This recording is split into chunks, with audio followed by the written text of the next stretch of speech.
This is the Dareu H100. This is the lightest modern controller that weighs only 155 grams. To put it in comparison, I do have this image right here to show you how light it is compared to most controllers. But I do have a question. Why do we need light controllers anyway? And is it even good or useful? So this is going to be a quick review of the Dareu H100.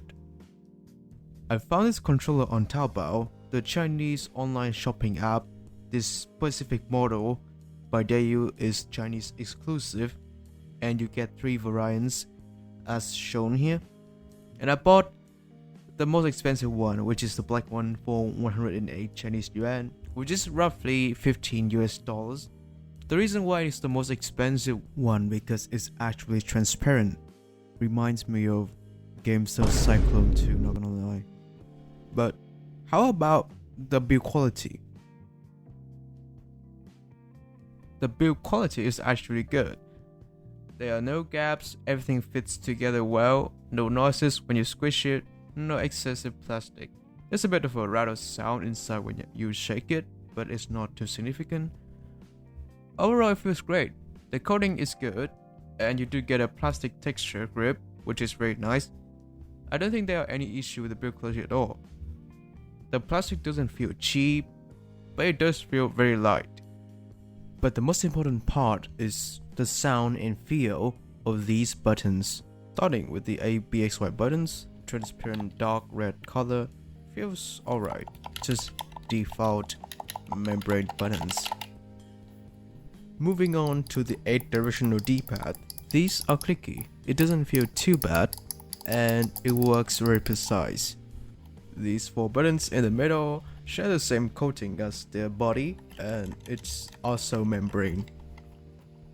Joysticks are high effect. It does feel very light to rotate, and pressing it down is fine. I think it's not too bad in terms of quality of feel. There's also this PA66 lubrication ring. I think it's supposed to make it smoother. I think it does make quite a loud noise when you collide it with the ring. These are function buttons.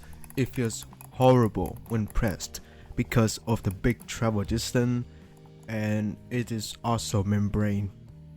The worst part of the controller, I have to give it to the left and right bumpers. It is very clicky and clacky. It's very loud. It's not thocky, and the travel distance is super short, so it's like the worst feeling buttons ever. However, the high effect triggers are alright. They somewhat feels like Xbox triggers, but they are super light in terms of force. You don't get any trigger stop. And these are the modes toggle. You can go from PC to Android, iOS, and Nintendo Switch. There are 2 macro buttons behind here. Not much to say about it. It's just somewhat clicky and dark sound. I'd say the placement is okay. Some people say that they mispress this a lot, so do consider if you are not fond of this placement. There's also the dongle holder, by the way, which is really good. I do love having a holder built in on my controller, which some more expensive controllers don't even have. Oh, how about the rumble? It actually sucks! So it's like a mobile phone vibrator. They decided to cut costs on this and make the controller lighter. Completely missed the immersive experience of a controller of the rumble. The rumble motor is basically just 2 small vibrators, as you can see here. The worst type of rumble I've ever tried on a controller. Even the Wii U Pro controller has better rumble. So I don't get it. Why are they going with this? We cannot conclude anything yet because we still have functionality and performance to talk about. In terms of performance, you can go 1000 Hz polling rate on wired, but only 250 Hz on both wireless mode, which is not too ideal. There are quite some delay here, as you can see from my test. Connection between different modes and devices are flawless. Turn on and it just works. I wasn't able to turn on the Android mode on this controller for some reason. It does work if you use normal mobile mode, which the phone will detect as an Xbox wireless controller. But if you use dedicated Android mode like the H105 here, you can use some function key combo to control things on your phone. About functionality, you do not get a software to adjust things. Instead, you will be adjusting everything directly on the controller through the function keys row. You can change RGB lighting effect. Combining with the D-pad, you can adjust brightness, Android custom controls, rumble level, and even the controller dead zone adjustment. You also can bind the micro buttons by holding the function key with the micro button you want to bind for 3 seconds, and it should flash like this. Every timed action will be recorded, which is great. The turbo function works as expected. The first press you get spamming upon holding, the second press you get automatic spamming, and the third press it turns back to normal.